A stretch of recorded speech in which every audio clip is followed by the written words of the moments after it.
Bonjour tout le monde, je suis Brice Terrier, coach sportif. Coach, pour perdre du poids, qu'est-ce que je dois faire? Voici une question récurrente, toute comme celle des abdominaux et le ventre plat. Bien souvent, je réponds par une autre question.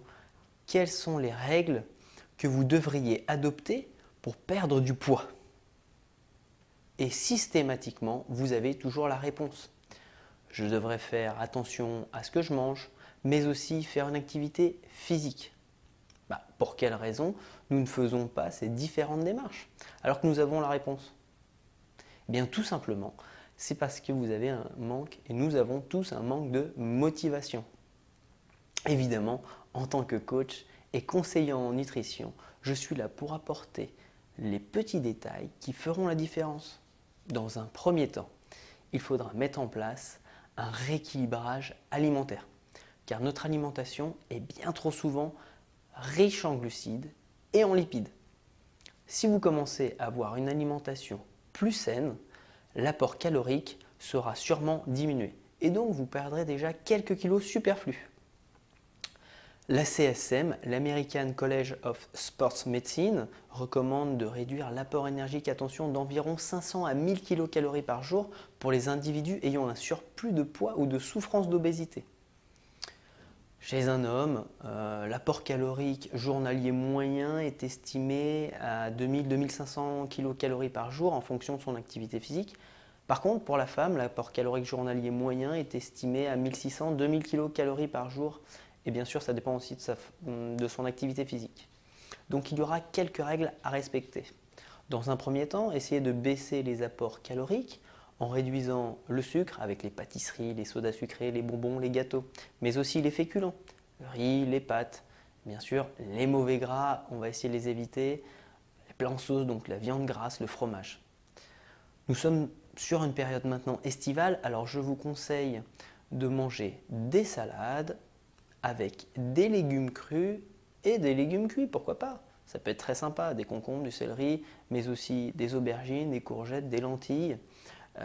Mais n'oubliez pas non plus les fruits, nectarines, abricots, cerises, cela donnera de la couleur à votre repas. N'oubliez pas de manger des produits aussi qui sont protéinés, viande blanche, poisson, tofu. Ils vous permettront de donner un effet de satiété. Privilégiez les aliments avec un index glycémique qui est bas et ou modéré. Vous trouverez très facilement en tapant sur Google. Mangez de tout, mais en plus petite quantité. Il n'est pas obligatoire de finir son assiette comme on nous l'a toujours dit. Mangez 5 à 6 fois par jour en faisant 3 repas, le matin, le midi et le soir, et 2 collations à 10h et à 16h par exemple. Après ces quelques règles à respecter, nous allons nous pencher sur une deuxième partie qui est l'activité physique. La CSM toujours, donc, elle préconise de faire 2h30 d'activité physique modérée par semaine. Footing, natation, vélo, randonnée, peu importe.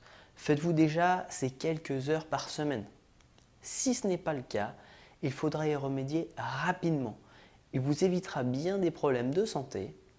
Donc, pour ça, il faudra obtenir des résultats encore plus probants. Eh bien, je vous conseille de réaliser des séances d'entraînement à haute intensité. Ils vous permettront d'augmenter encore plus votre dépense calorique par rapport à un entraînement à une intensité faible, voire modérée. Cette fois-ci, en faisant ces quelques heures par semaine, vous obtiendrez une dépense calorique supérieure à celle que vous produisiez autrefois. Faites très attention, la pratique d'activité physique peut augmenter l'appétit et donc provoquera ainsi une augmentation de l'apport calorique, ce qui pourrait diminuer les chances d'atteindre un objectif de perte de poids que vous désiriez avoir. Avant de vouloir perdre donc ces quelques kilos superflus, je vous invite à prendre rendez-vous chez votre médecin. Il vous conseillera et vous guidera pour démarrer une activité sans risque.